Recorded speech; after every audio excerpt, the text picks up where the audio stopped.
Pia tumetaka kuwasahau hapa, kuna kina madam mbalimbali pia wapo kwa safari hii. Madam vipi?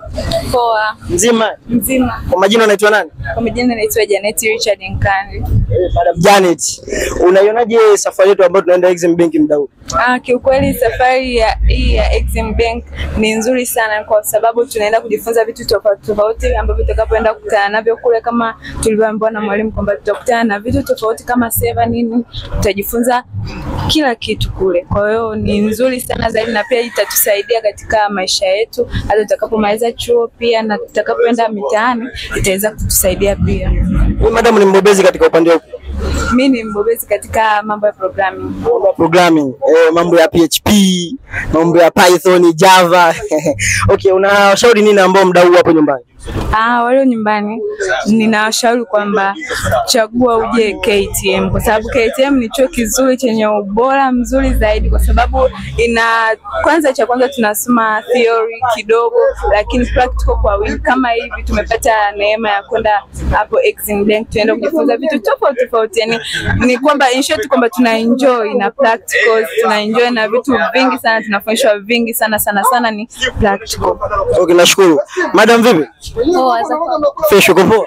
Poa. Kwa majina unaitwa nani? Kwa majina naitwa Cyril Charles Zonja, nasoma kozi ya IT, niko diploma ya pili. Diploma ya pili. Ni mbobezi katika kozi gani? Katika mambo gani? Ni mbobezi kwa mambo ya programming. Unataka kusema maprograma mmekutana hapo? Ndio, tukutana wote kabisa. Unashauri nini kwa wale ambao mdau wako nyumbani? Na washauri wale ambao wako nyumbani waje Kilimanjaro, ambacho Kilimanjaro ni chuo bora kinachotoa mafunzo sahihi. Kwa mfano kwenye upande wa IT, hata na kozi nyingine za accounting tunapata neema kama hivi tunapoenda leo Exim Bank kujifunza zaidi kwa vitendo, kwa sababu hii safari tunapoenda kwa Exim tunaenda kujifunza masuala ambayo tunasoma hata chuoni kama programming, masuala ya network. Kwa hiyo tunaenda kuona jinsi gani huko Exim Bank wanapotumia masuala ya network na programming wanavyofanya huko. Kwa hiyo nawashauri wakaribie sana chuo cha Kilimanjaro wapate mafunzo bora na kwa vitendo. Okay, tunashukuru sana.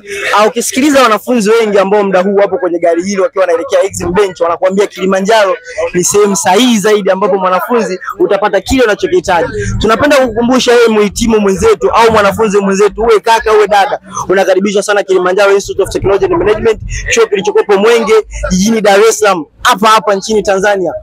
Pia tunapenda kuintroduce kozi yetu mpya ambayo inapatikana kwa sasa hivi katika chuo cha Kilimanjaro Institute of Technology and Management, ambayo ni kozi ya Tourism and Hotel Management. Kwenye kozi ya Tourism and Hotel Management utajifunza vitu vingi zaidi, kuanzia masuala ya mapishi na namna gani tourism inakuwa ni industry kubwa sasa hivi nchini Tanzania. Na pia kwenye upande wa tourism kunakuwa na tour mbalimbali zaidi, ambazo kuna tour kama za Dubai, South Africa, Ngorongoro hapa Tanzania, ambapo wanafunzi watageni vitu vingi zaidi na kujua namna gani tourism inavyotanua Tanzania pamoja na kupata ajira kwa vijana. Tunakaribisha sana Kilimanjaro, mjisi sehemu sahihi. Hala.